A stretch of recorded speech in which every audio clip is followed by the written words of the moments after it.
ಇವತ್ತಿನ ಕಾರ್ಯಕ್ರಮದ ಅತಿಥಿಗಳಾಗಿ ಆಗಮಿಸಿರುವ ಜಗದೀಶ್ ಜಾಲ,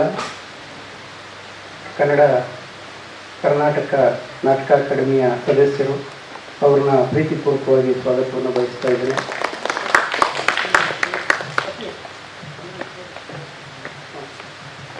ಹಾಗೂ ಈಗ ತಾನೇ ಬಂದಿರುವಂಥ ಕನ್ನಡ ಮೇಷ್ಟ್ರು ಡಾಕ್ಟರ್ ಬಿ ಗಂಗಾಧರ್ ಸರ್ ಅವ್ರನ್ನ ನಾನು ಗೌರವಪೂರ್ವಕವಾಗಿ ಸ್ವಾಗತವನ್ನು ಬಯಸ್ತಾ ಇದ್ದೇನೆ.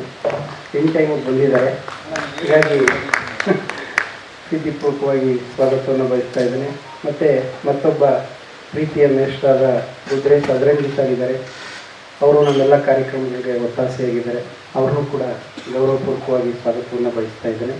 ಮತ್ತು ಉಡುಪಿಯ ಮುದ್ರಾಡಿ ಗ್ರಾಮದ ನಮ್ಮ ತುಳವೇರ್ ಕಲಾ ಸಂಘಟನೆಯ ಅಧ್ಯಕ್ಷರಾಗಿರುವಂಥ ಸುಕುಮಾರ್ ಮೋಹನ್ ಇದ್ದಾರೆ. ಅವ್ರನ್ನೂ ಕೂಡ ನಾನು ನಿಮ್ಮೆಲ್ಲರ ಪರವಾಗಿ ಸ್ವಾಗತವನ್ನು ಬಯಸ್ತಾ ಇದ್ದೇನೆ.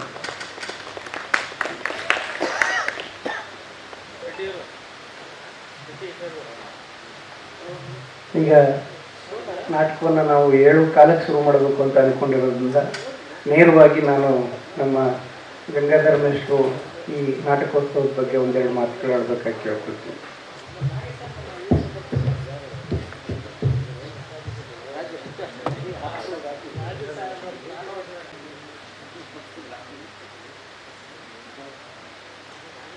ಎಲ್ಲರಿಗೂ ನಮಸ್ಕಾರ. ವೇದಿಕೆಯಲ್ಲಿರುವಂಥ ಎಲ್ಲ ಆತ್ಮೀಯರೇ ಮತ್ತು ಈ ಕಾರ್ಯಕ್ರಮವನ್ನು ಆಯೋಜಿಸಿರುವಂಥ ಸಂಸಾ ಸುರೇಶ್ ಅವರೇ ಮತ್ತು ಇಲ್ಲಿ ನೆರೆದಿರುವಂಥ ಎಲ್ಲ ಬಂಧುಗಳೇ, ಸಂಸಾ ಸುರೇಶ್ ಅವರು ಸಾಂಸ್ಕೃತಿಕ ಲೋಕದಲ್ಲಿ ಭಿನ್ನ ಭಿನ್ನ ಬಗೆಗಳಲ್ಲಿ ತಮ್ಮ ಅಳಿಲು ಸೇವೆಯನ್ನು ಸಲ್ಲಿಸ್ತಾ ಇದ್ದಾರೆ. ಕೀರಮ್ಮವರ ನೆನಪಿನಲ್ಲಿ ನಡೆಯುತ್ತಿರುವಂಥ ಕಾವ್ಯ ಶಿವರಾತ್ರಿ ಇರ್ಬೋದು, ಅಹೋರಾತ್ರಿ ಕಾವ್ಯಗೋಷ್ಠಿಗಳಿರ್ಬೋದು ಕೀರಮ್ಮ ಅವರ ಹೆಸರಿನಲ್ಲಿ, ಹಾಗೂ ನಾಟಕದ ಬಗ್ಗೆ ಅವರಿಗಿರುವಂಥ ಅದಮ್ಯ ಪ್ರೀತಿಯನ್ನು ಹೀಗೆ ನಾಟಕೋತ್ಸವಗಳನ್ನು ಹಮ್ಮಿಕೊಳ್ಳೋದ್ರ ಮೂಲಕ ನಡೆಸ್ತಾ ಇರೋದಿರ್ಬೋದು. ಇವೆಲ್ಲ ಕೂಡ ಸಮಾಜವನ್ನು ಸರಿಯಾದಂಥ ನಿಟ್ಟಿನಲ್ಲಿ ನಡೆಸಬೇಕು ಅನ್ನುವಂಥ ಕಾಳಜಿ ಇರುವಂಥವ್ರಿಗೆ ಮಾತ್ರ ಸಾಧ್ಯ ಆಗುವಂಥವು. ಯಾಕಂದರೆ ಎಲ್ಲರಿಗೂ ಕೂಡ ತಾಸುಗಳ ಕಟ್ಟಲೆ ಕೂತು ಕೃತಿಗಳನ್ನು ಓದೋದು, ಅಧ್ಯಯನ ಮಾಡುವಂಥದ್ದು ಅಸಾಧ್ಯವಾದಂಥದ್ದು ಮತ್ತು ಅವು ಸೀಮಿತವಾದಂಥ ವಲಯಕ್ಕೆ ಮಾತ್ರ ತಲುಪುವಂಥವಾಗಿರ್ತವೆ. ಆದರೆ ಪ್ರದರ್ಶನದ ಮೂಲಕ ಸಾಧ್ಯವಾಗುವಂಥ ಈ ನಾಟಕ ಪ್ರದರ್ಶನದಂಥ ಪ್ರಯೋಗಗಳು ಅನೇಕರನ್ನ ಸಂಸ್ಕರಿಸುವಂಥ ಕೆಲಸವನ್ನು ಮಾಡ್ತವೆ. ನಾಟಕಗಳು ನಮ್ಮ ಪಾರಂಪರಿಕವಾದಂಥ ನೆಲೆಯಲ್ಲಿ ಬಹಳ ಪ್ರಾಮುಖ್ಯತೆಯನ್ನು ಪಡ್ಕೊಂಡಿದ್ವಿ. ಈಗ ನಾವು ಚಿಕ್ಕ ಹುಡುಗರಿದ್ದಾಗ ಮನೆಯಿಂದ ಚಾಪೆನೋ ಬೆಡ್ಶೀಟ್ ಎತ್ಕೊಂಡು ಹೋಗಿ ಬೈಲಲ್ಲಿ ನಡೆಯುವಂಥ ಪ್ರದರ್ಶನಗಳಿಗೆ ಹಾಸ್ಕೊಂಡು ಕೂತ್ಕೊಬಿಡ್ತಿದ್ವಿ. ಅಹೋರಾತ್ರಿ ಬೆಳಗಿನ ಜಾವದ ಗಂಟ ನಾಟಕ ಪ್ರದರ್ಶನಗಳಿದ್ದವು. ಅಲ್ಲಿ ಸಾರಂಗಧರ ಅನ್ನುವಂಥ ನಾಟಕ ಇರ್ಬೋದು, ಅಥವಾ ರಾಮಾಯಣ ಮಹಾಭಾರತಗಳನ್ನು ಆಧರಿಸಿದಂಥ ನಾಟಕಗಳಿರ್ಬೋದು, ಅಥವಾ ಸಾಸಲು ಚಿನ್ನಮ್ಮನ ಕಥೆಯನ್ನು ಆಧರಿಸಿದಂಥ ನಾಟಕ ಇರ್ಬೋದು.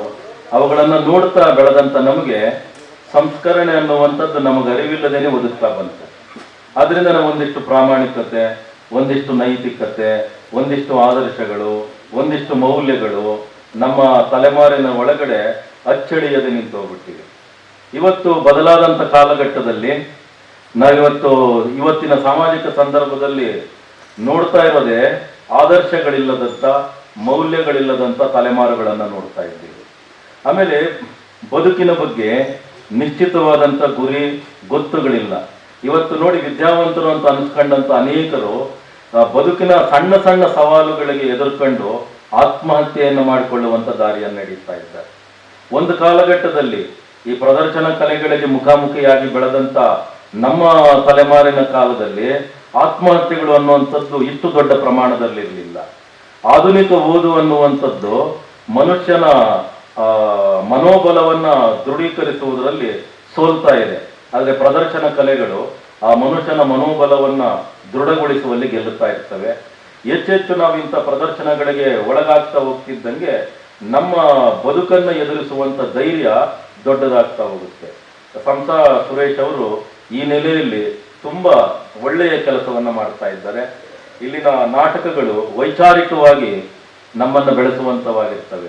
ನಾವು ಯೋಚನೆ ಮಾಡುವಂತ ದಿಕ್ಕುದೇಶೆ ಸರಿಯಾಗಿದೆಯೋ ಅಥವಾ ಇಲ್ಲವೋ ಅನ್ನುವಂಥದ್ದನ್ನ ನೋಡಿಕೊಳ್ಳಲಿಕ್ಕೆ ಸಹಾಯ ಮಾಡ್ತಾ ಇರ್ತವೆ. ಹೀಗೆ ಇತ್ಯಾತ್ಮಕವಾಗಿ ನಮ್ಮನ್ನು ರೂಪಿಸುವಲ್ಲಿ ಈ ನಾಟಕ ಕಲೆ ಅನ್ನುವಂಥದ್ದು ಪ್ರಾಚೀನ ಕಾಲದಿಂದನೂ ಪ್ರಧಾನ ಪಾತ್ರವನ್ನ ವಹಿಸಿದೆ. ಅಂತ ಒಂದು ಕೈಂಕರ್ಯವನ್ನ ಇವರು ಮುಂದುವರಿಸಿಕೊಂಡು ಹೋಗ್ತಿದ್ದಾರೆ. ಇಂಥ ಇವರ ಕೆಲಸ ಕಾರ್ಯಗಳಿಗೆ ಶುಭವನ್ನ ಹಾರೈಸ್ತಾ ನಾಟಕವನ್ನು ನೋಡುವಂತ ಉತ್ಸುಕತೆಯಲ್ಲಿರುವಂತ ನಿಮ್ಮ ಉತ್ಸಾಹಕ್ಕೆ ಧಕ್ಕೆ ಬಾರದ ರೀತಿಯಲ್ಲಿ ನನ್ನ ಮಾತುಗಳನ್ನು ಮುಗಿಸ್ತೇನೆ. ನಮಸ್ಕಾರ. ಇನ್ನೆಲ್ಲ ಕಾರ್ಯಕ್ರಮಗಳಿಗೆ ಪ್ರೀತಿಪೂರ್ವಕವಾಗಿ ಹಾರೈಸುವ ಗಂಗಾಧರ ಮೇಷ್ಟ್ರು ಅವರಿಗೆ ಧನ್ಯವಾದಗಳು ಹೇಳ್ತಾ, ಮುದ್ರಾಡಿಯ ನಮ್ಮ ತುಳದೇರ್ ಕಲಾ ಸಂಘಟನೆ ಈ ತಿಂಗಳಿಂದ 27ರಿಂದ ನಿರಂತರವಾಗಿ 50 ದಿನಗಳ ನಾಟಕಗಳ ಒಂದು ಉತ್ಸವವನ್ನು ಆಯೋಜನೆ ಮಾಡಿದೆ. ಇವರು ಇದನ್ನು ಮುಗಿಸ್ಕೊಂಡು ನಾಳೆ ನಾಳಿದ್ದು ಅದರಲ್ಲಿ ಬ್ಯುಸಿ ಆಗಬೇಕು. ಹಾಗಾಗಿ ಅವರು 50 ನಾಟಕಗಳ ಒಂದು ಬ್ರೋಷರನ್ನು ಇವತ್ತು ರೆಡಿ ಮಾಡ್ಕೊಂಡು ಬಂದಿದ್ದಾರೆ. ಅದನ್ನು ವೇದಿಕೆ ಮೇಲಿರುವ ಗಣ್ಯರು ಒಂದೇ ದಿನ ದೂರದ ಮುದ್ರಾಡಿ ಅನ್ನುವಂಥ ಸಣ್ಣ ಹಳ್ಳಿನಲ್ಲಿ 50 ದಿನ ರಂಗೋತ್ಸವ ಮಾಡೋದಿದೆಯಲ್ಲ, ಅದು ಬಹಳ ದೊಡ್ಡ ಶ್ರಮವನ್ನು ಮತ್ತು ಪ್ರೀತಿಯನ್ನು ಕೇಳುವಂಥ, ರಂಗ ಪ್ರೀತಿಯನ್ನು ಕೇಳುವಂಥ ಕೆಲಸ ಅದು. ಆ ಕೆಲಸಕ್ಕೆ ಸ್ನೇಹಿತರಾದಂಥ ಮುದ್ರಾಡಿ ಸುಕುಮಾರು ಅವ್ರ ಜೊತೆ ಜಗದೀಶ್ ಜಾಲ ಕೈ ಜೋಡಿಸಿದ್ದಾರೆ. ಅವರಿಗೆ ಸಾಂಕೇತಿಕವಾಗಿ ಇವತ್ತು ಅವರು ಪ್ರಿಂಟ್ ಮಾಡಿಸ್ಕೊಂಡು ಬಂದಿರುವಂಥ ಆ ಬ್ರೋಷರನ್ನು, ಕರಪತ್ರವನ್ನು ಬಿಡುಗಡೆ ಮಾಡಿಕೊಡ್ಬೇಕಾಗಿ ವೇದಿಕೆ ಮೇಲಿರುವ ಗಣ್ಯರನ್ನು ಕೇಳ್ಕೊಳ್ತೀವಿ.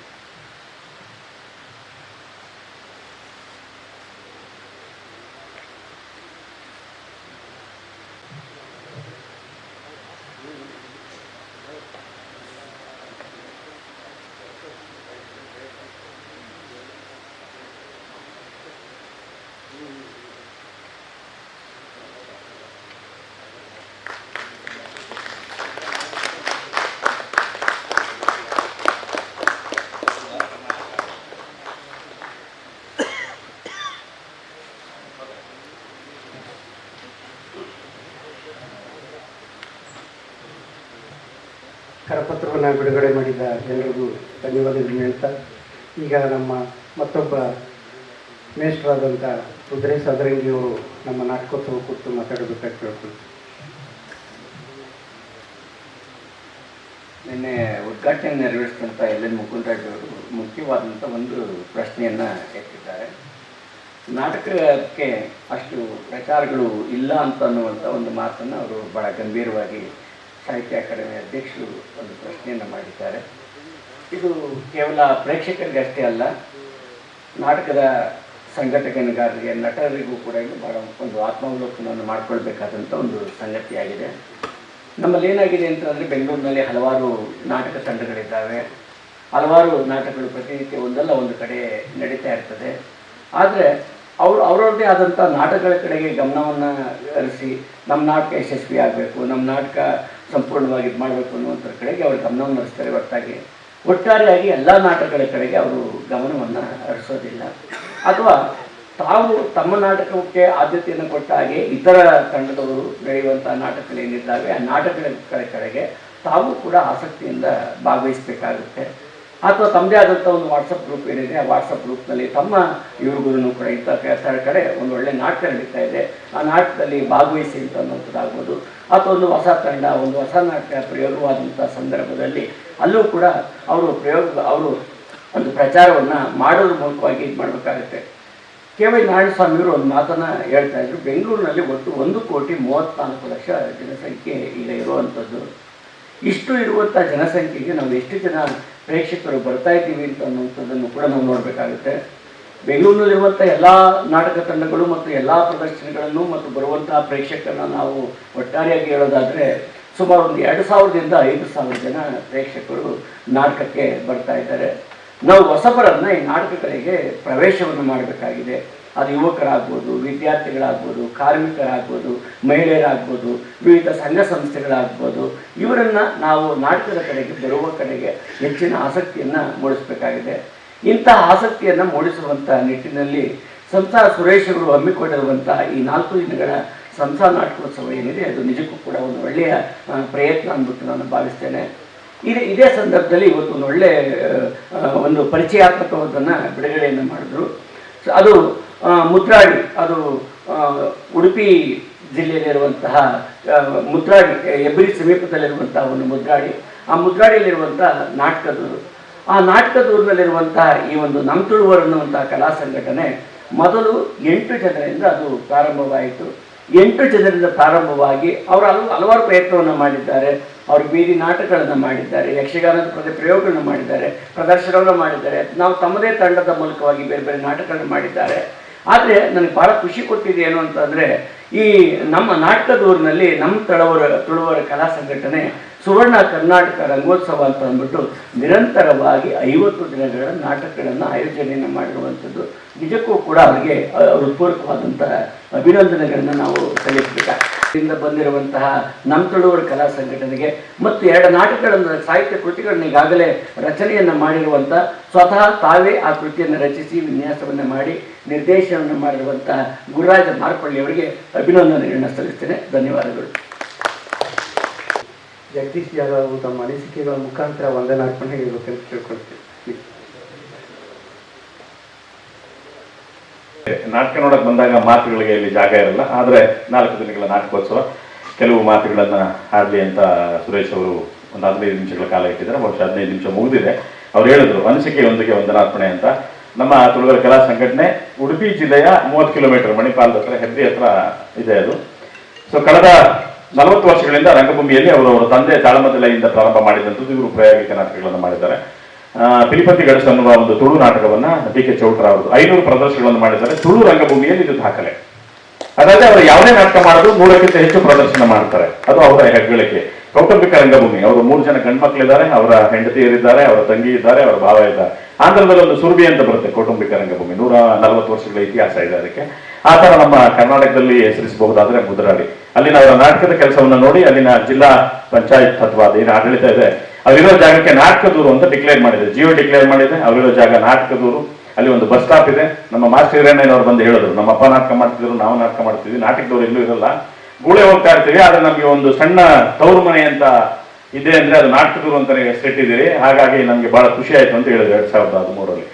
ಸೊ ಇವತ್ತು ಅವರೊಂದು ಒಳ್ಳೆ ಕೆಲಸಕ್ಕೆ ಪ್ರಯತ್ನಕ್ಕೆ ಕೈ ಹಾಕಿದ್ದಾರೆ ಸುಕುಮಾರ್ ಮೋಹನ್ ಅವರು. ಅವ್ರ ಜೊತೆಗೆ ನನ್ನ ಸಣ್ಣ ಅಳಿಲು ಸೇವೆ ಕೂಡ ಇದೆ. ನಾನು ಅದ್ರ ಜೊತೆಲಿ ಸಂಘಟಕರಾಗಿ ಕಳೆದ 25 ವರ್ಷದಿಂದ ದುಡಿತಾ ಇದ್ದೇನೆ. ಅಲ್ಲಿ ಸಣ್ಣ ಹಳ್ಳಿಯಲ್ಲಿ ನಾವು ರಾಷ್ಟ್ರೀಯ ರಂಗೋತ್ಸವ ಮಾಡ್ತೀವಿ ಪ್ರತಿ ಫೆಬ್ರವರಿಗೆ 9 ದಿನಗಳು. ಕನ್ನಡ, ತೆಲುಗು, ತಮಿಳು, ಅಸ್ಸಾಮಲ್ಲಿಗೆ ನಮಗೆ ಬಹುಶಃ 2000 ಕಿಲೋಮೀಟರ್ಗಿಂತ ಹೆಚ್ಚು. ಅವರು ಟ್ರೈನಲ್ಲಿ 6 ದಿನ ಪ್ರಯಾಣ ಮಾಡ್ತಾರೆ ಚೆನ್ನೈಗೆ ಬಂದು ಅಲ್ಲಿಗೆ. ಅಲ್ಲಿ ಕೂಡ ಎಲ್ಲ ಭಾಷೆಯ ನಾಟಕಗಳನ್ನ ಶೆಟ್ಟಿ ಇರುವಲ್ಲಿ ಪಟ್ನ ಅಂತ ನಮಗೆ ಕೆಬಿಸು ದಿಟ್ಟ ಕೆಲಸವನ್ನ ಕಳೆದ ಸುಮಾರು 2 ದಶಕಗಳಿಂದ ನೋಡ್ತಾ ಇದ್ದೇನೆ. ಅವರ ಕೀರಂ ಒಲವು, ಲಂಕೇಶ್ ಒಲವು, ನಾಟಕದ ಒಲವು, ಬಹಳ ಅದ್ಭುತವಾದ ವ್ಯಕ್ತಿತ್ವ ಸುರೇಶ್ ಅವರದು. ಅವರ ಕಾರ್ಯ ಈಗಲೇ ಮುಂದುವರಿತಾ ಇರಲಿ ಅಂತ ಹೇಳ್ತಾ, ಇಂದಿನ ವ್ಯಕ್ತಿಗಳಿಗೆ ಬಹುಶಃ ನನಗೆ ವಂದನಾರ್ಪಣೆ ಮಾಡಿ ಅಂದರು. ಗಂಗಾಧರ್ ಸರ್ ಯೂನಿವರ್ಸಿಟಿಯ ಕನ್ನಡ ನಿರ್ದೇಶಕರಾಗಿದ್ದರು, ಈಗ ಮೇಷ್ಟ್ರು. ನಾನು ಅವರ ಕಾಲ್ಗಡದಲ್ಲಿ ಓದಕ್ಕಾಗಿಲ್ಲ, ತದನಂತರ ಡ್ರಾಮಾಗೆ ಹೋದೆ.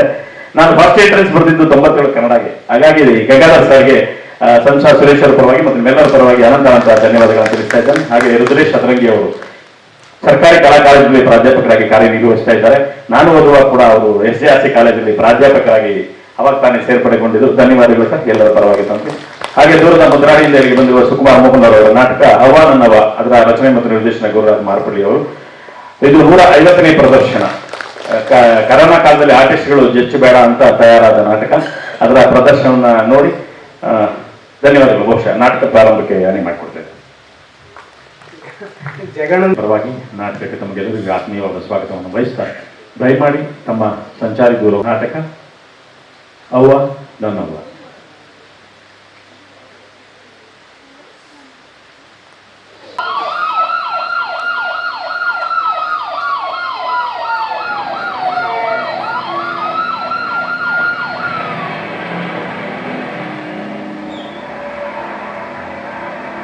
ಅಯ್ಯೋ ಅಯ್ಯೋ ಅಯ್ಯೋ, ಈ ಆಂಬುಲೆನ್ಸ್ ಸೌಂಡ್ ಕೇಳಿದ್ರೆ ಸತ್ತೇ ಹೋದೆ ಅನ್ಸುತ್ತೆ.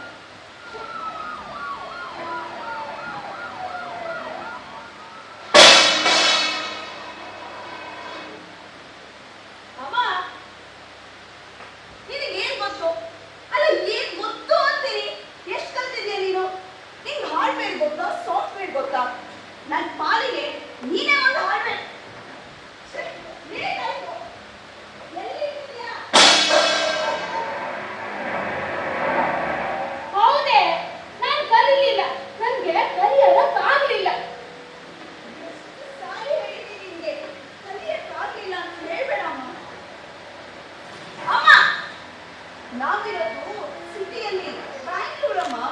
ಇದು ನಮ್ಮ ಹಳ್ಳಿ ಅಲ್ಲ. ನೀನು ಚೂರು ನೀಟಾಗಿ ಸೀರೆ ಉಟ್ಕೊಂಡಿರಕ್ಕಾದ್ರೂ ಆಗೋದಿಲ್ಲ. ನನ್ನ ಫ್ರೆಂಡ್ಸ್ ಮುಂದೆ ನಾನು ಮರ್ಯಾದೆ ಹೋಗುತ್ತೆ ಗೊತ್ತಾ? ಒಳ್ಳೆ ಹಳ್ಳಿ ಹೋಗೋ ತರ ಇದೆ ನೋಡು. ಹೌದೇ?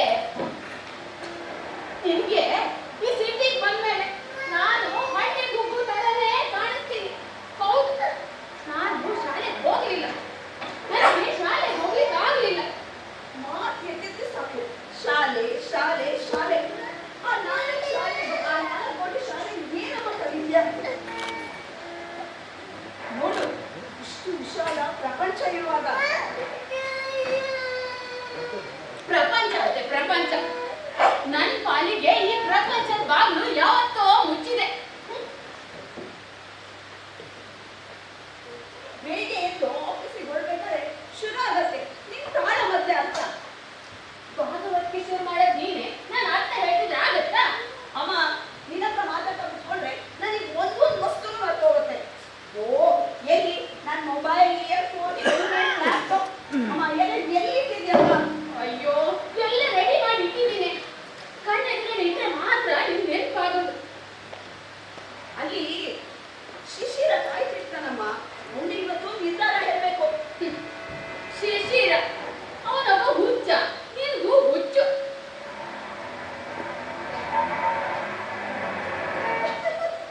ಲಾ, ಲಾ, ಲಾ, ಲಾ. ಚೆನ್ನಮ್ಮ ಅದು ಪ್ರೀತಿ ಅಮ್ಮ, ಪ್ರೀತಿ. ಪ್ರೀತಿ ಚಂದ ಅಲ್ವಾ? ಹೌದೌದು, ಪ್ರೀತಿ ಚಂದ. ಚಂದದಿಂದಲೇ ಪ್ರೀತಿ ಹುಟ್ಟೋದು, ಹುಚ್ಚಲ್ಲಿ ಕೊನೆ ಆಗೋದು. ಹಾ, ಅಮ್ಮ, ನನ್ನ ಬಾಟಲ್ ಕೊಡು. ಅಯ್ಯೋ, ಎಲ್ಲ ಬ್ಯಾಗಲ್ಲಿ ಇದೆ, ನೋಡ್ಕೊಳ್ಳೆ. ಕೊಡಮ್ಮ ತಗ್ಗು. ಹುಡುಕಿನೆ ಅಲ್ಲ, ನೀನು ಬಾಗಲಕ್ಕೆ ಇಷ್ಟೊಂದು ನೋಡಕ್ ಹೋಗ್ತಿದೆ. ಈಗಲೂ ಆ ಕಪ್ಪು ಗ್ಲಾಸ್ ಹಾಕೊಂಡು ಪ್ರಪಂಚ ಎಲ್ಲ ಕಪ್ಪು ಕಾಣ್ಬೇಕೇನೆ. ಅಮ್ಮ, ಅದು ಸ್ಟೈಲ್ ಅಮ್ಮ. ನೀನು ಅದೆಲ್ಲ ಗೊತ್ತಾಗಲ್ಲ. ನೀನೊಂದು ಹಳ್ಳಿ ಗುಂಪು. ನಿಂಗೆ ಅದೆಲ್ಲ ನಮ್ಕೊಂಡು ಬೇಗ ಉಳ್ಕೊಂಡು ಲೇಟ್ ಆಯ್ತು ನಾನು ಆಫೀಸ್. ಫ್ಯಾಷನ್ ಇಷ್ಟು ಬೆಂಕಿ ಬೀಳ. ಅಮ್ಮ, ಸೆಲ್ಫಿ ತಗೋಣ. ಹೋಗಿ, ನಿಂಗೆ ಈಗ ಲೇಟ್ ಆಗೋದಾ? ಇವಾಗ ಕೆಲಸ ಮಾಡೋದೇ ಏನಿಲ್ಲ, ಲೇಟ್ ಆಗುತ್ತೆ ಅಂತ ಈಗ ನೋಡಿ. ಬರೀ ಬೈತೆ ಯಾವಾಗ ನೋಡಿದ್ರು. ನಾನು ಎಷ್ಟು ಬೆಳಗ್ಗೆ ಎದ್ದು ರೆಡಿಯಾಗಿ ಕೆಲಸಕ್ಕೆಲ್ಲ ಹೋಗ್ತೀನಿ. ಆದ್ರೂ ಇವಳು ಬೈಯೋದು ಬಿಡೋದಿಲ್ಲ. ಹೋಗಿ ನನ್ನ ಶಿಶಿರ ಬೇರೆ ಕಾಯ್ತಿತ್ತು. ಏನ್ ಮಾಡ್ಲಿ, ಹೋಗೋದಿಲ್ಲ. ಹೋಗಿ ನಂದು ಶಾಲ್ ಕೊಡು, ನನ್ನ ವ್ಯಾನಿಟಿ ಬ್ಯಾಗ್ ಕೊಡು, ನನಗೆ ಲೇಟ್ ಆಯ್ತು. ನಿಮ್ ಕೈಯಲ್ಲಿ ಇದೆಯಲ್ಲೇ ತಾಯಿ. ಓ ಸಾರಿ, ಹೌದು ಮಾಸ್ಕ್ ಹೇಳಿದೆ ಅಲ್ವೇ? ಈಗ ಯಾಕೆ ಮಾಸ್ಕ್? ಕೊರೋನಾ ಹೋಗಿದೆಯಲ್ಲ.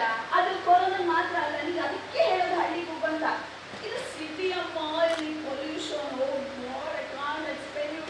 ಪ್ಲೀಸ್ ಏನ್ ಹುಡುಗಿನ ಏನೋ, ಈ ಸಿಟಿಲೇ ಹುಟ್ಟಿ ಬೆಳೆದವ್ರಂಗ ಆಟಾಡು. ಪ್ಲೀಸ್.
ಏನಂದ್ರೆ ನಮ್ಮ ಪ್ರೀತಿಯ ನಡುವೆ ಏನು ಶಿವಪೂಜೆಯಲ್ಲಿ ಕರಡಿಯ?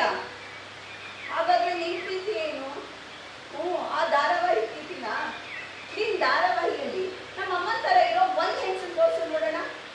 ಎಲ್ಲ ತಿಂಗಳು ಕಟ್ಟಿ ಬಣ್ಣ ಹುಡುಗಿರು, ಪ್ರೀತಿ ಪ್ರೀತಿ ಪ್ರೀತಿ. ಹೌದು ಶಿಶಿರ, ನೀನು ಧಾರಾವಾಹಿಯಲ್ಲಿ ಆಕ್ಟ್ ಮಾಡೋ ದೊಡ್ಡ ನಟ. ನಾನು ಆಫೀಸಲ್ಲಿ ದುಡಿಯೋ ಹುಡುಗಿ. ನಿನ್ಗೆ ಆ ಧಾರಾವಾಹಿಯಲ್ಲಿ ಮೇಕಪ್ ಹಾಕಿರೋ ಹುಡುಗಿ ನೋಡಿ ಬೇರೆ ಹುಡುಗಿ ಕಣ್ಣಿಗೆ ಕಾಣಿಸೋದೇ ಇಲ್ಲ. ಏನು ಅವ್ರ ಕ್ಯಾರೆಕ್ಟರ್ ಸರಿ ಇಲ್ಲ ಅಲ್ಲ? ಅಷ್ಟು ಜನ ಹೀರೋ ಜೊತೆಗೆ ನೀ ಕುಳಿತಿದ್ಯಾ, ನಿನ್ ಕ್ಯಾರೆಕ್ಟರ್ ಉಳಿಸ್ಕೊಂಡಿದ್ಯಾ?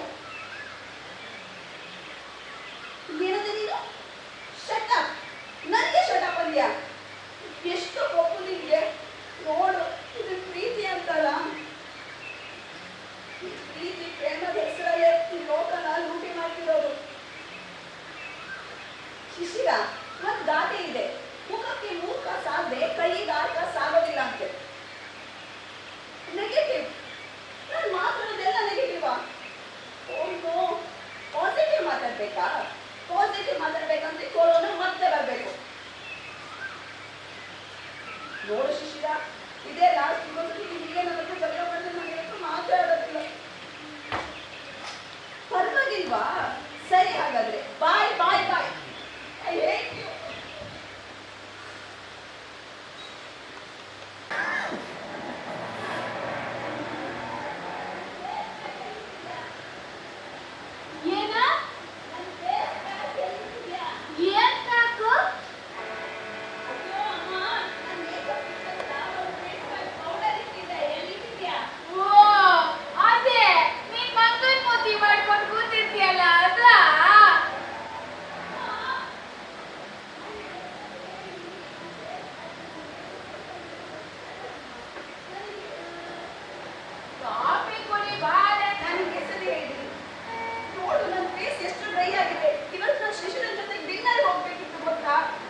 ಎಲ್ಲ ಹುಡುಗಿದ್ರು ಬಿಟ್ಟು ನನ್ ಚಂದಕ್ಕೆ ಮರಳಾದವನು.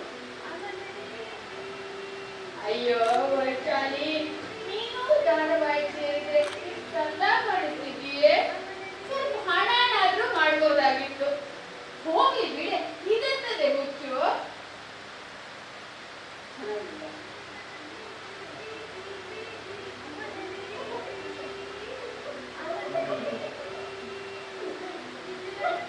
ಅಮ್ಮ, ಮೊನ್ನೆ ಒಂದಿನ ಪುಸ್ತಕದಲ್ಲಿ ಶೀಲಾಬಾಯಿ ಬಂದು ನಿಮ್ಮನೆ ಟಿವಿ ಸರಿ ಇದೆಯಾ ಅಂತ ಕೇಳಿದ್ಲು. ಯಾಕೆ? ಅವ್ರ ಮನೆ ಟಿವಿ ಹಾಳಾಗಿದೆಯಂತೆ. ನಾನಂತೆ ನಮ್ಮನೆ ಟಿವಿ ಸರಿ ಇದೆ ಅಂತ. ಅಲ್ಲಿಗೆ ಮುಗೀತು. ಈಗ ದಿನ ಬರ್ತಾರೆ ತಾನೇ ನಮ್ಮ ಮನೆ ಟಿವಿ ನೋಡೋದು. ಅದು ಹೌದು. ಇಲ್ಲಿ ಕೇಳು, ಅವಳಿಗೆ ಆ ಶಿಶಿರಂತೆ ಹುಚ್ಚು. ಅವನು ತುಂಬಾ ಧಾರಾವಾಹಿಯೆಲ್ಲ ಹೀರೋ ಮಾಡ್ತಾನೆ. ಅಮ್ಮ, ಅದು ಉದ್ಯೋಗಮ್ಮ. ಇದು ವೈಶಾಲಿ, ಅವನು ನಿನ್ನ ಪ್ರೀತಿ ಮಾಡೋದ, ನಿನ್ನೆ ಮದುವೆ ಆಗೋದ? ಅಯ್ಯೋ ಅಮ್ಮ, ಆ ಶಿಶಿರ ಬೇರೆ ಅಮ್ಮ. ಹುಚ್ಚು, ನನ್ಗೆ ಗಂಟ್ ಕಾಯ್ತಲ್ವಾ? ಅಲ್ಲೋಡು, ಅವನೇ ಮರ ಕೋತಿ ಸಿಗ್ಲಿಲ್ಲ. ಅಮ್ಮ,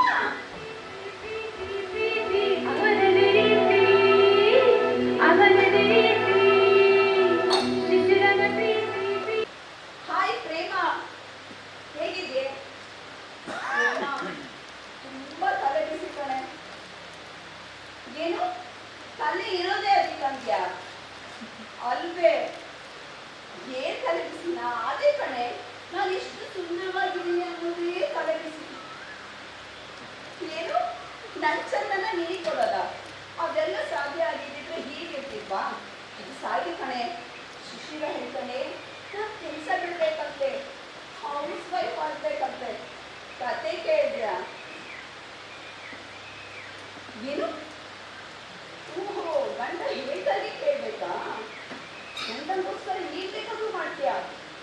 ಜೀವದಿಂದಲೂ ಬಿಡ್ತೀಯಾ? ಪ್ರೇಮ, ನೀನೊಬ್ಳು ಆಧುನಿಕ ಕಾಲದ ಸತಿ ಸಾವಿತ್ತು ಕಣೆ. ಅಲ್ವೇ? ನಾನು ಅವನಿಗೋಸ್ಕರ ಕೆಲಸ ಬಿಟ್ಟು ಮನೇಲಿ ಕುತ್ಕೊಂಡು ಅಮ್ಮನ ತಲೆಯಲ್ಲಿ ಹೇಳುತ್ತದ? ಓ ಗಾಡ್, ನೆವರ್. ನಾನು ಯಾಕಾದ್ರೂ ಪ್ರೀತಿ ಮಾಡಿದೆ ಅನ್ನೋದೇ ತಲೆ ಬಿಸಿ ಪ್ರೇಮ. ಪ್ರೀತಿನೇ ವಿಷಯ ನೋಡು. ನೀನು ಹೇಳೋದು ಕರೆಕ್ಟು. ಈ ಇಂಗ್ಲಿಷ್ ಅವರು ಫಾಲ್ ಇನ್ ಲವ್ ಅನ್ನೋದು ಕರೆಕ್ಟು. ಯಾಕಂದ್ರೆ ರೈಸ್ ಇನ್ ಲವ್ ಅಂತ ಯಾರು ಹೇಳೋದಿಲ್ಲ. ಇದ್ರ ಬದಲು ಮದ್ವೆಗಿದ್ವೆ ಆಗದೆ ಹಾಗೆ ಇರೋದೇ ಒಳ್ಳೇದಲ್ವಾ? ಏನು ಮದ್ವೆ ಬೇಕು, ಇದ್ರೆ ಬೇಡ್ವಾ? ಏನೇ ಪ್ರೇಮ, ನನ್ ಬೇಜಾರು ನಿಮಗೆ ತಮಾಷೆ ವಿಷಯ ಅಲ್ವಾ? ಎಲ್ಲ ನಿನ್ನ ಹೆಸರಲ್ಲೇ ಇದೆ, ಪ್ರೇಮ ಅಂತ. ಅದ್ರದ್ದೇ ಹೆಚ್ಚು ಈ ಪ್ರೀತಿ ಪ್ರೇಮದ ಹೆಸರಲ್ಲೇ ಅಲ್ವಾ ಲೋಕ ಲೂಟಿ ಆಗ್ತಿರೋದು. ನೀನು ಯಾವಾಗಲೂ ಬೀಸಿ ಬಿಡು. ನಾನು ಫೋನಲ್ಲಿ ಮಾತಾಡ್ತಿರ್ಬೇಕಾದ್ರೆ ಏನಾಯ್ತು? ನೀನಂತೆ ಹೇಳೆ ಬೇಗ. ಮಾತಾಡ್ತಿರ್ಬೇಕಾದ್ರೆ ಎಲ್ಲಿದೆ ನೀನು? ರಸ್ತೆ ಅಲ್ಲ. ಮಾತಾಡ್ತಿರ್ಬೇಕಾದ್ರೆ ಮಾತಾಡ್ತಾ ಈ ಗಂಡ ಅಂತ ಯಾರು ಬೇರೆ ಬೈಕಲ್ಲಿ ಹಾಕೊಂಡು ಹೋಗ್ಬಿಟ್ಯಾ? ಅಯ್ಯೋ ದೇವ್ರೆ, ಏನೇ ಪ್ರೇಮ ನೀನು? ಓ ಗಾಡ್, ಈ ಮೊಬೈಲ್ ಗಂಡ ಅಂತಾರ ಕಣೆ. ಓ ಗಾಡ್. ಇಡೀ ವರ್ಷ ಮಳೆಗಾಲವೇ, ಆಷಾಢ ನಂತರ ಸೆಕೆಗಾಲ, ಮಾಗಿ ನಂತರ ಮಳೆಗಾಲ ಅಂತಾನೆ. ಓ ಬಂದು ನಾನು ಕಾಫಿ ಕೂಡ ಮಾಡಲಿಲ್ಲ. ಏನೋ ಯೋಚನೆ ಬಿದ್ದಿದ್ದೆ.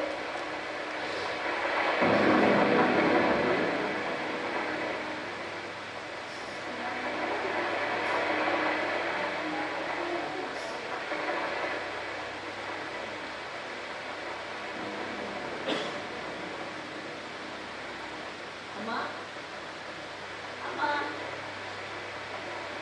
ಅಮ್ಮ, ನೀನು ಭಾರಿ ಆಲೋಚನೆ ಮಾಡಬೇಕಾಗಿದೆ. ಪ್ರಧಾನಿ ಆಗೋ ಯೋಚನೆ? ನನ್ನ ಕರ್ಮ. ಹಗಲಾಗುತ್ತೆ, ರಾತ್ರಿ ಆಗುತ್ತೆ, ದಿನ ದಿನ ಹೋಗುತ್ತೆ.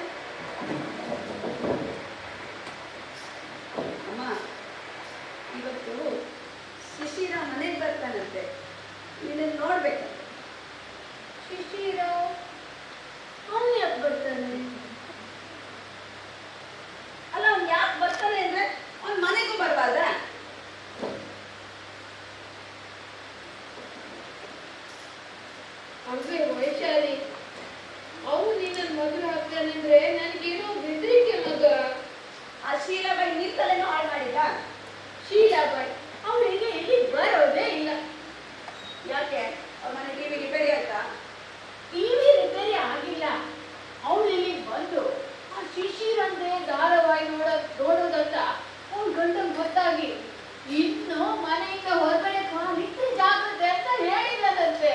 ಶಿಶಿರನ್ ಧಾರಾವಾಹಿ ನೋಡಿದ್ರೆ ಏನಾಗುತ್ತೆ? ಅವಳು ಮೊನ್ನೆ ದಿನ ಗಲಾಟೆಯಲ್ಲಿ ಹೌದು ನಾನು ಶಿಶಿರನ್ನೇ ಲವ್ ಮಾಡೋದಂತ ಹೇಳಿದ್ಲಂತೆ. ಬೇಕಾ ಅವಳಿಗೆ ಗ್ರಾಚಾರ? ಎರಡು ಮಕ್ಕಳ ತಾಯಿ. ಅದಕ್ಕೆ ಈಗ ಒಂದು ಬಂತು.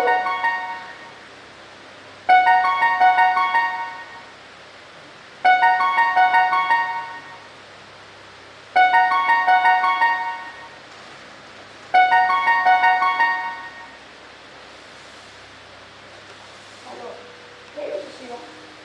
ಇವತ್ತು ಬೇಡಪ್ಪ, ಸ್ವಲ್ಪ ಪ್ರಾಬ್ಲಮ್. ಇಲ್ಲ ಅಮ್ಮನಿಗೆ ಹೇಳಿಲ್ಲ.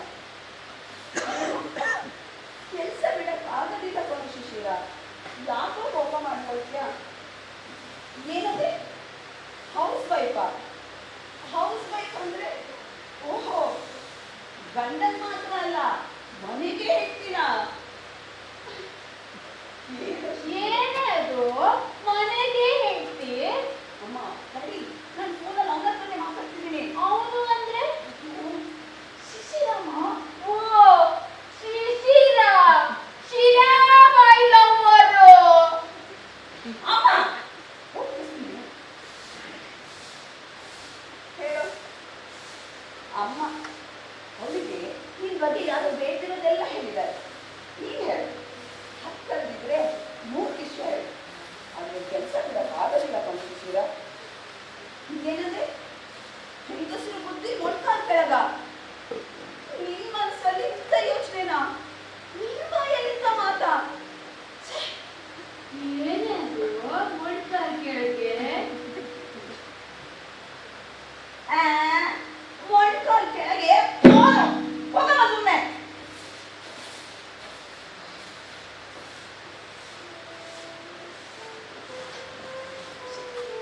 ಶಿಶಿರ ಪ್ಲೀಸ್ಕೊಣೋ. ನಾನು ಕೆಲಸ ಕಳ್ಕೊಂಡ್ರೆ ನನ್ನ ಸರ್ವಸ್ವನೇ ಕಳ್ಕೊಂಡು ಹಾಗೆ ಕಣೋ. ಇದಕ್ಕೋಸ್ಕರ ನಮ್ಮಮ್ಮ 4 ಮನೆ ಕಸ ಮುಚ್ಚದೆ ಕೆಲಸ ಮಾಡಿದ್ದಾಳೆ. ನನ್ನನ್ನ ತಂಗಳನ್ನು ತೀರಿಸಿ ಸಾಕಿದ್ದಾಳೆ ಕಣೋ. ಪ್ಲೀಸ್ ಕಣೋ ಶಿಶಿರ. ಏನೋ ಕೆಲಸ ಬಿಡ್ಬೇಕು, ಅಮ್ಮನ ವೃದ್ಧಾಶ್ರಮಕ್ಕೆ ಹಾಕ್ಬೇಕಾ? ಇದೆಲ್ಲ ಸಾಧ್ಯ ಇಲ್ಲ ಶಿಶಿರ.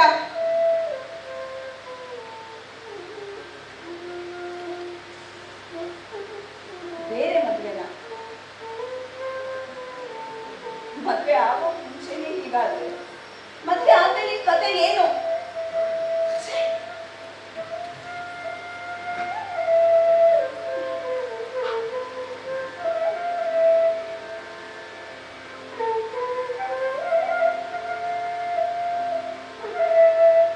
ಏನಾಯ್ತು ಮಗ? ಏನಂದ? ಅಮ್ಮ, ನಾವ್ ಯಾಕಾದ್ರೂ ಈ ಸಿಟಿಗೆ ಬಂತು, ನನಗೆ ಯಾಕಾದ್ರೂ ಕೆಲಸ ಸಿಕ್ತು, ಆ ಶಿಶಿರನ್ ಪರಿಚಯ ಆಯ್ತು. ನಾನು ಈಗಾಗಲೇ ಹೇಳ್ದೆ ನಾವು ಹಳ್ಳಿ ಬಿಟ್ಟು ಬರೋದೇ ಬೇಡ ಅಂತ. ನೀನು ಓದೋದ್ರ ಜಾಳೆ, ಸರ್ಕಾರದ ಹಣ ಸಿಗುತ್ತೆ ಅಂತ ಓದ್ದೆ. ಹೌದು ಮಗ, ನಾನು ಕಲೀಲಿಲ್ಲ, ನನ್ನ ಗಂಡನೂ ಕಲೀಲಿಲ್ಲ. ಆದ್ರೆ ಈಗ ನೋಡು, ಮದುವೆ ಆದ್ಮೇಲೆ ಆಗ್ಬೇಕಾಗಿರೋ ತಲೆ ಬಿಸಿ ಮದುವೆ ಮೊದ್ಲೇ. ಅಯ್ಯೋ ಮಗ, ಸ್ವಲ್ಪ ಸುಮ್ಮನೆ ಇರ್ತೀಯಾ? ನಾವೀಗ ವಾಪಸ್ ಹಳ್ಳಿಗೆ ಹೋಗಕ್ಕಾಗತ್ತಾ? ಬಂದು ಈ ಸಿಟಿಯಲ್ಲಿ ಸಿಕ್ಕಾಕೊಂಡಾಗಿದೆ. ನನ್ನ ಅಣ್ಣಂಗೆ ಫೋನ್ ಮಾಡು, ನಾನು ಹಳ್ಳಿಗೆ ಹೋಗ್ತೀನಿ, ನೀವು ಆರಾಮಾಗಿರಿ, ಆಯ್ತಾ? ಹಳ್ಳಿಗೆ ಹೋಗ್ತೀಯ? ಸ್ವಲ್ಪ ಜಾಸ್ತಿ ಅಂತ ಅನ್ಸಲ್ವಾ ನಿಮಗೆ? ಹುಡುಗ್ರಪ್ಪ, ಮದುವೆ ಆಗಿ ಆಯ್ತು, ಗಲಾಟೆ ಶುರುವಾಗಿ ಆಯ್ತು. ನಾನು ಅವಳನ್ನ ವೃದ್ಧಾಶ್ರಮಕ್ಕೆ ಹಾಕಲಿಲ್ಲ, ಅವಳು ನಮ್ಮ ಜೊತೆಗೆ ಇದ್ದಾಳೆ. ವೃದ್ಧಾಶ್ರಮನ? ಇಲ್ಲ, ನನಗೆ ಕೃಷಿ ಕೆಲಸ, ಹಳ್ಳಿ ಕೆಲಸ ಎಲ್ಲ ಗೊತ್ತು. ನಾನು ಕೂಲಿ ನಾಲಿ ಮಾಡಿ ಆದ್ರೂ ಬದುಕೋತೀನಿ. ಹಾ, ಹೊಡಿತೀಯ ನೀನು? ನನಗೆ ಹೊಡಿತೀಯನೋ?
ಆಗಲಿಲ್ಲ. ಪ್ರತಿದಿನ ಗಲಾಟೆ ಜಗಳ. ಅಮ್ಮ ನಾನು ಎಲ್ಲಾದ್ರೂ ದುಡ್ಡಾದ್ರೂ ತಿಂತೀನಿ ಅಂತಿದ್ದು. ಕೇಳ್ದೆ ನನ್ ಬಿಟ್ಟು ಅಲ್ಲಿ ಹೋಗ್ಬಿಟ್ರೆಮ್ಮ.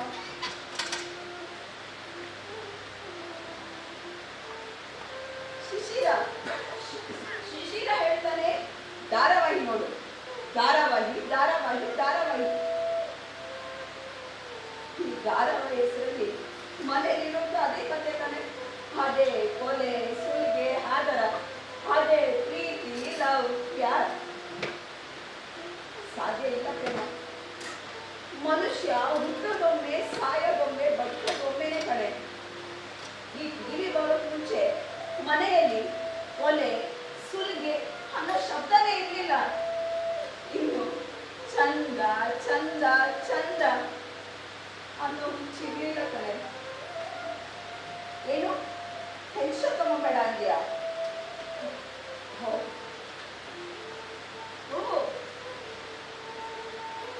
ಈಸಿ ಗೋಯಿಂಗ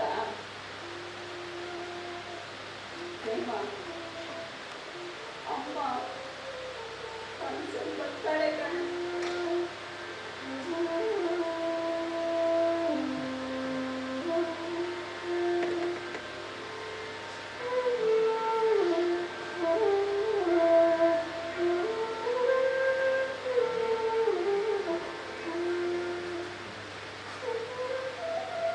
ಹೊಟ್ಟೆ ಬಟ್ಟೆ ಕಟ್ಟಿ ನಿನ್ನ ಓದಿಸ್ದೆ ಮಗ, ನಿನ್ನ ಬೆಳೆಸ್ದೆ. ನನಗೂ ಸುಖ ಇಲ್ಲ, ನಿನಗೂ ಸುಖ ಇಲ್ಲ. ಒಂದು ಸ್ವಿಚ್ ಹಾಕಿದ್ರೆ ರುಬ್ಬುತ್ತೆ, ಇನ್ನೊಂದು ಸ್ವಿಚ್ ಹಾಕಿದ್ರೆ ಕಸ ಗುಡಿಸುತ್ತೆ, ಮತ್ತೊಂದು ಸ್ವಿಚ್ ಹಾಕಿದ್ರೆ ಬಟ್ಟೆ ಒಗೆಯುತ್ತೆ, ಇನ್ನೊಂದು ಸ್ವಿಚ್ ಹಾಕಿದ್ರೆ ಅಕ್ಕಿ ಅನ್ನ ಆಗುತ್ತೆ. ಮಿಕ್ಸಿ ಕಿರಿಕಿರಿಗೆ ತಲೆ ಸಿಡ್ದೋಗುತ್ತೆ.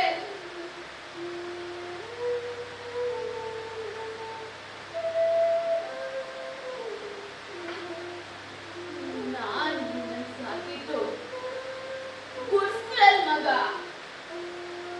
ಕಟ್ಟಿ ಗೋಡೆ, ಹುಳಿ ಹುಲ್ಲಿನ ಮಾಡು, ತರ್ಗೆಲೆ ಬೆಂಕಿ, ಕೆರೆ ನೀರು. ಮನುಷ್ಯರಿಗೆ ಇದೆಲ್ಲ ಬೇಕಾ ಮಗ?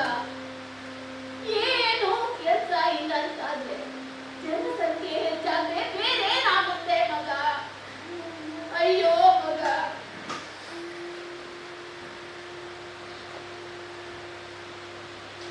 ಹಾಗಂತ ಹೇಳ್ತಾಳೆ ಪ್ರೇಮ.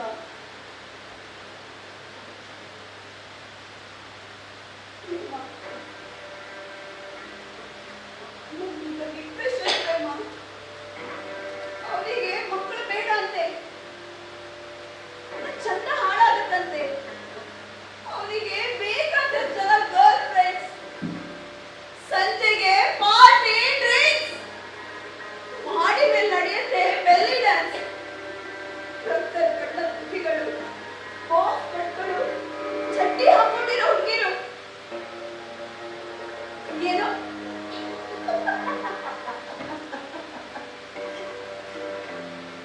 ನಾನು ಹಾಗೆ ಆಗ್ಬೇಕಾ? ಪ್ರೇಮ, ನಿನ್ ಮಾತು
ಶಿಶಿರ ನನ್ನ ಮುಖಕ್ಕೆ ಹಣ ಎಸ್ದಮ್ಮ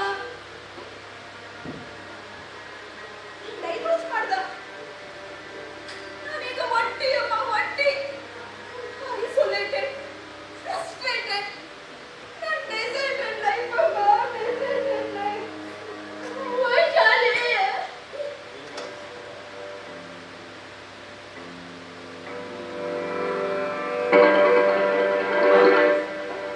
ಶಿಶಿರ ನಮ್ದೆ ಅಮ್ಮ, ಮದ್ವೆ ಆದೆ, ಸುಖವಾಗಿ ಸಂಸಾರ ಮಾಡ್ಬೋದು ಅಂತ ಅನ್ಕೊಂಡೆ. ಆದ್ರೆ ಅವರಿಗೆ ಬೇರೆ ಹುಡುಗಿ ಮೇಲೆ ಆಸೆ ಜಾಸ್ತಿ ಅಮ್ಮ. ಅಯ್ಯೋ ಮಗ, ಜೀವನ ಏನಾಗೋಯ್ತು ಮಗ, ಜೀವನ ಏನಾಗೋಯ್ತು ವೈಶಾಲಿ.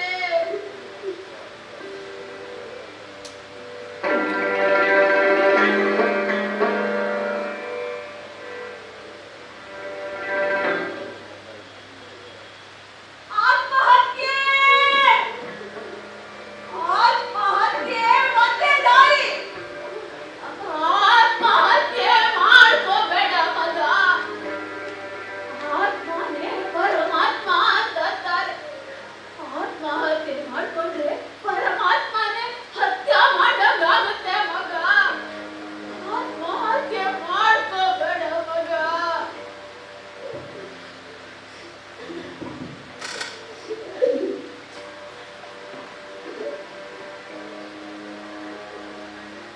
ಮನುಷ್ಯ ಎಷ್ಟು ಬದಲಾಗಿ ಹೋದ ಬಾ, ಬದಲಾಗಿ ಹೋದ. ಗ್ರೈನೈಟಿನ ಮನೆಯಲ್ಲಿ ಅವನು ಕಲ್ಲಾಗಿ ಬದುಕ್ತಾನೆ. ಎದೆ ಕಲ್ಲಿದೆ. ನನ್ನ ಜೀವನ ಸುಡ್ತಾಳಪ್ಪ, ಸುಡ್ತಾಳ. ಅಯ್ಯೋ ದೇವ್ರೇ. ಸುಡುಗಾಡಿನಲ್ಲಿ ಎರಡು ಊತರ ನನ್ನ ಜೀವನ ಅಮ್ಮ.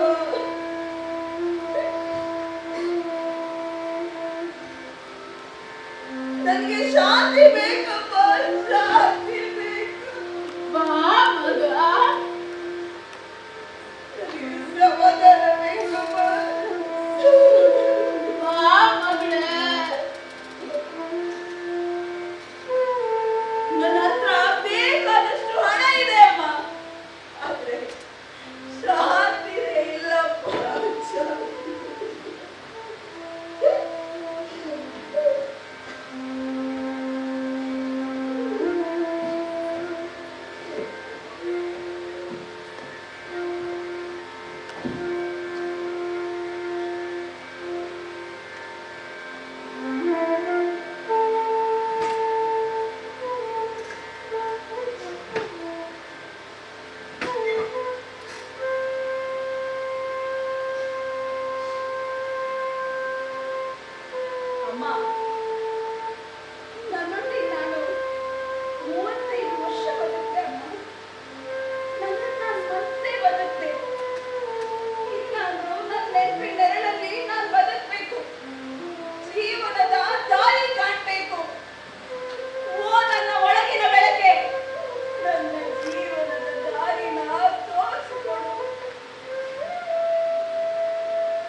ಭ್ರಮೆ. ಇಲ್ಲಿ ಹುಟ್ಟದೇ ಇರೋನ್ ಮಾತ್ರ ಗೆಲ್ಲೋದು. ಎಲ್ಲರ ಬೆನ್ನಿಗೂ ದೇವರ ಚಡಿ ಏಟು ಒಂದೇ ಅಲ್ವಾ ಮಗ?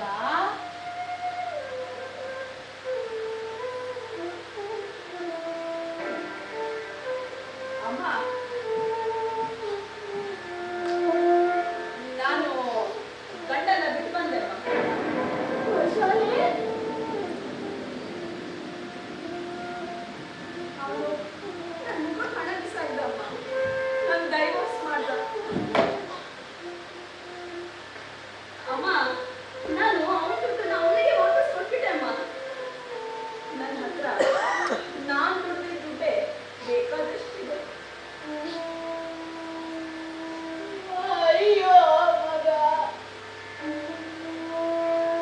ಗಂಡನೇ ದೇವರು ಅಂತಂತಾರೆ.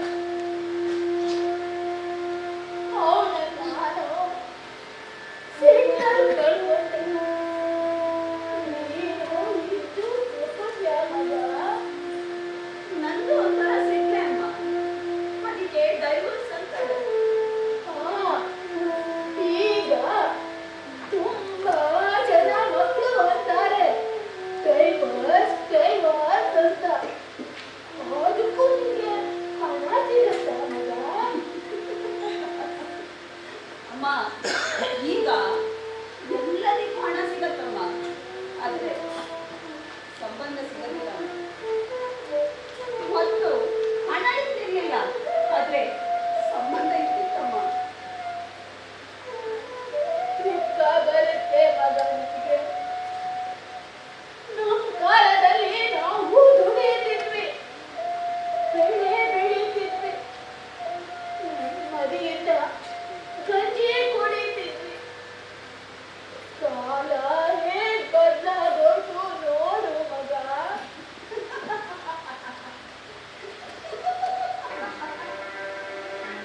ಅಮ್ಮ, ಮೊದಲು ಬಣ್ಣ ಇರ್ಲಿಲ್ಲಮ್ಮ, ಈಗ ಬದುಕು ಬಣ್ಣ ಗಿರ್ಗಿಟಿ ಅಮ್ಮ, ಗಿರ್ಗಿಟಿ.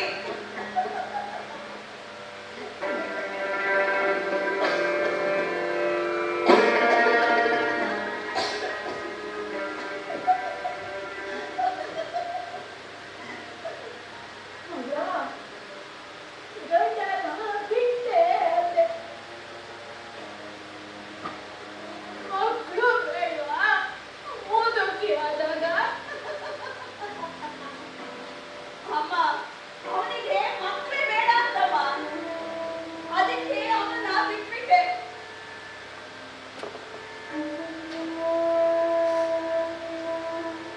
ಈಗ ಯಾರಿದ್ದಾರಮ್ಮ? ನನ್ಗ ಮಗ, ಎಲ್ರಿಗೂ ದೇವ್ರೇ ಅಲ್ವಾ ಮಗ? ನೀವೆಲ್ಲರೂ ದುಡ್ಡೇ ದೇವ್ರು ಅಂತ ಬದುಕಿದ್ರಿ. ಅದು ಎಂತ ದೇವ್ರು ಅಂತ ತೋರಿಸ್ಕೊಡ್ತಿದೆ. ಹೌದಮ್ಮ, ನಾನು ಯೋಚನೆ ಮಾಡಿದೆ.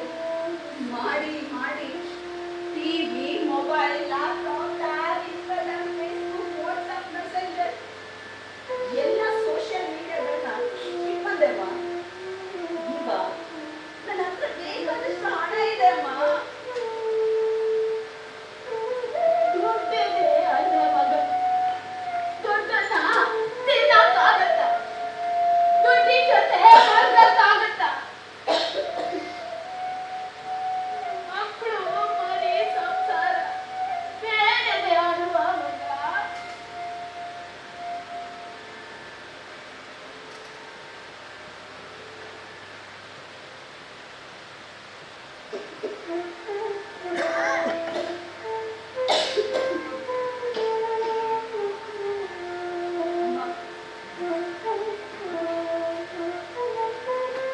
ಸಾಕಮ್ಮ, ಈ ದುಡ್ಡಿನ ಜೀವನನೇ ಸಾಕು.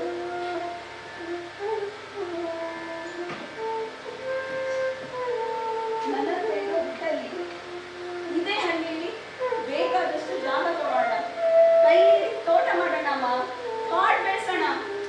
ಮರಗಳೇ ನನ್ನ ಮಕ್ಕಳಮ್ಮ, ಸಣ್ಣ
ಇಲ್ಲ.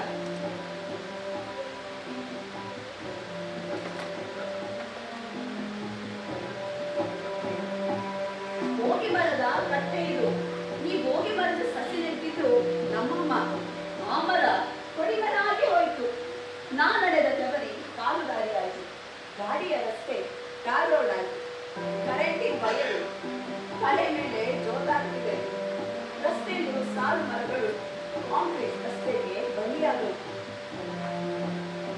ಎಲ್ಲಿಯೋದೋ ಗ್ಯಾಸಿನಿಂದ ಅಲ್ಲವೇ ಎಲ್ಲಿಯೋದೋ ಕರೆಂಟಿಂದ ನೀರು ಕುಡಿಯದೆ, ಎಲ್ಲಿಯೋದೋ ಪವರಿಂದ ಮಿಕ್ಸಿ ತಿರುಗುತ್ತೆ. ಎಲೆಕ್ಟ್ರಿಕ್ ವ್ಯವಸ್ಥೆಗೆ ಕಾಡ್ ಬಲಿಯಾಗುತ್ತೆ. ಮರದ ನೀರಿನಲ್ಲಿ ಮರಗಳು ಹಲಿಗೆಯಾಗಿ ಬೀಳುತ್ತೆ. ಪ್ರಾಣಿ ಪಕ್ಷಿ ಕ್ರಿಮಿ ಕೀಟ ವೇಷ ಹಾಕದೆ ಬರುತ್ತವೆ. ಆದ್ರೆ ಮನುಷ್ಯರು ಮಾತ್ರ ನಾಟಕ ಮಾಡ್ಬೇಕಾಗತ್ತೆ.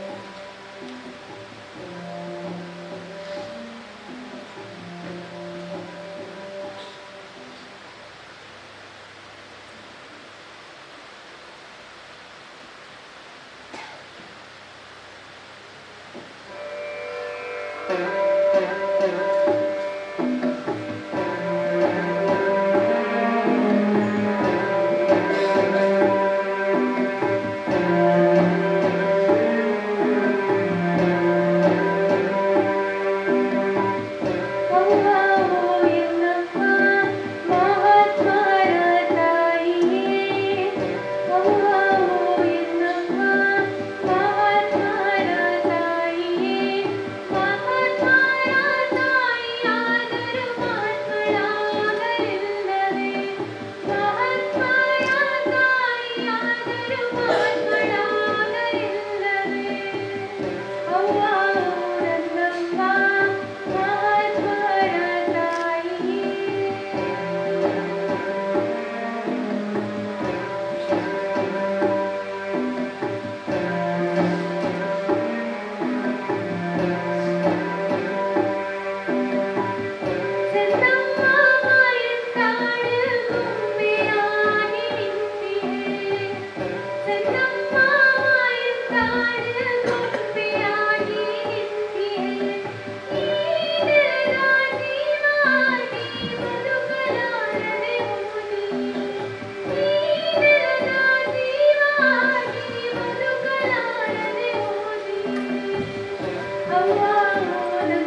ಬಾಯಲ್ಲಿ ಹೇಳೋಕ್ಕಾಗೋದಿಲ್ಲ.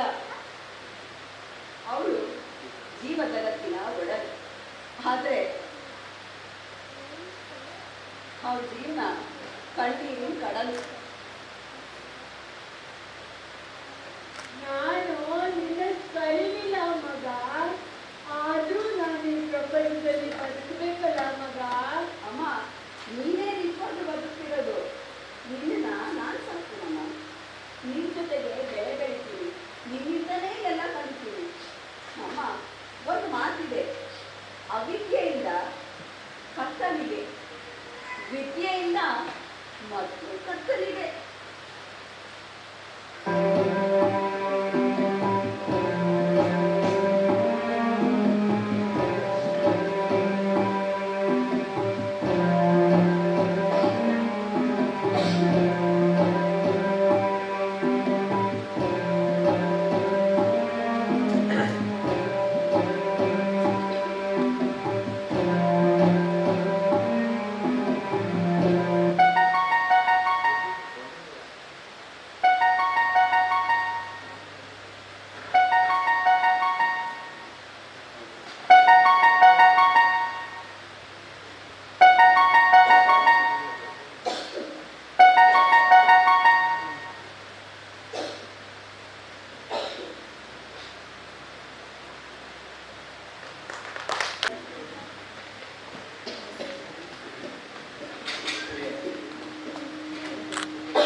ವಿಷಯಗಳಲ್ಲಿ ನಮ್ಮ ಕಣ್ಣುಗಳು ತೇವಗೊಳ್ಳುತ್ತವೆ. ಯಾಕೆ ಅಂತ ಅದರಲ್ಲಿರುವಂಥ ವಿಷಯಗಳು ಮತ್ತು ಇದು.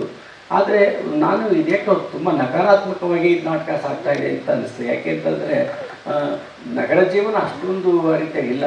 ತುಂಬ ಜನರ ಬದುಕನ್ನು ಅದು ಕಟ್ಟಿಕೊಟ್ಟಿದೆ. ಆದರೆ ಬದುಕು ತುಂಬ ಸಂಕೀರ್ಣವಾಗ್ತಾ ಇದೆ, ಅದನ್ನು ನಾವು ಒಪ್ಕೊಳ್ತೀವಿ. ಆದರೆ ಹಳ್ಳಿಗಳು ಅಷ್ಟು ಸರಳವಾಗಿದ್ದಾವ ಅಂತನ್ನೋದನ್ನು ಕೂಡ ನಾಟಕದ ಆಚೆಗೂ ಕೂಡ ನಾವು ಅದನ್ನು ಚರ್ಚೆ ಮಾಡ್ಬೋದಾಗಿದೆ. ಆದರೆ ತಾಯಿ ಮತ್ತು ಮಗಳ ಸಂಬಂಧ ಇದೆಯಲ್ಲ, ಅದು ಭಾಳ ದೊಡ್ಡದಾದಂಥ ಸಂಬಂಧ. ಮಗಳ ನೋವನ್ನು ತಾಯಿ ಅರ್ಥ ಮಾಡ್ಕೊಳ್ತಾಳೆ, ತಾಯಿಯ ನೋವನ್ನು ಮಗಳ ಅರ್ಥ ಮಾಡ್ಕೊಳ್ತಾಳೆ. ತಾಯಿಯನ್ನು ಸಂತೈಸುವಂಥವಳು ಮಗಳಾಗಿದ್ದಾಳೆ, ಮಗಳನ್ನು ಸಂತೈಸುವಂಥವಳು ತಾಯಿಯಾಗಿದ್ದಾಳೆ. ಆ ಹಿನ್ನೆಲೆಯಲ್ಲಿ ನಾಟಕ ತುಂಬ ಕಟ್ಟಿಕೊಡುತ್ತೆ, ಅತ್ಯಂತ ಭಾವಪೂರ್ಣವಾಗಿರುವಂಥದ್ದು. ಮತ್ತು ಸಮಕಾಲೀನವಾದಂಥ ಸಂದರ್ಭದಲ್ಲಿ, ಕುಟುಂಬಗಳು ವಿಘಟನೆಯಾಗ್ತಾ ಇರುವಂಥ ಸಂದರ್ಭದಲ್ಲಿ ಈ ನಾಟಕ ಹೆಚ್ಚು ಪ್ರಸ್ತುತವಾಗುತ್ತೆ.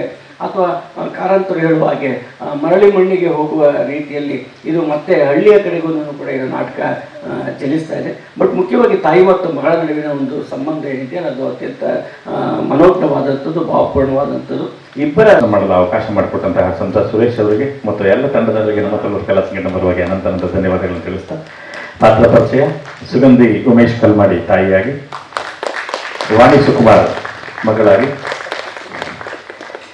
ಹಾಗೆ ಈ ನಮ್ಮ ತುಳುವರ ಕಲಾ ಸಂಘಟನೆಯನ್ನ ಜವಾಬ್ದಾರಿಯನ್ನು ಹೊತ್ತು ಅಲ್ಲಿನ ಆದಿಶಕ್ತಿ ಮತ್ತು ನಂದಿಕೇಶ್ವರ ದೇವಾಲಯದ ಧರ್ಮದರ್ಶಿಗಳಾಗಿ ಕಾರ್ಯನಿರ್ವಹಿಸ್ತಾ ಇರೋರು ಸುಕುಮಾರ್ ಮೋಹನ್ ಅವರು. ನಮ್ಮ ಜೊತೆ ಸುಧನ್ವಾ ಮುದ್ರಾಡಿ, ನಮ್ಮ ಮುದ್ರಾಡಿಯ ಮ್ಯೂಸಿಷಿಯನ್, ಹಾಗೂ ಸಂಜನಾ ನಮ್ಮ ಜೊತೆ.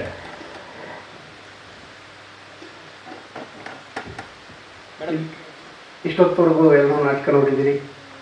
ಒಳ್ಳೆ ನಾಟಕ ತೋರಿಸಿದ ಖುಷಿಯಂತೂ ನಮಗಿದೆ ಅಂತ ಹೇಳ್ತಾ, ನಮ್ಮ ಜಯರಾಮ್ ಸರ್ ಪಾಪ ಹೊರಗಡೆ ಮೊಮ್ಮಗನ ಕರ್ಕೊಂಡು ಅವರ ಮಗಳಿಗೆ ಮತ್ತು ಅವರ ಮನೆಯವರಿಗೆ, ತಾಯಿ ಮಗಳಿಬ್ಬರೂ ನಾಟಕ ನೋಡಲಿ ಅಂತ ಖುಷಿಯಿಂದ ಹೊರಗಡೆ ಓಡಾಡಿಸ್ಕೊಂಡು ಮೊಮ್ಮಗನ್ನ ಆಡಿಸ್ಕೊಂಡಿದ್ರು.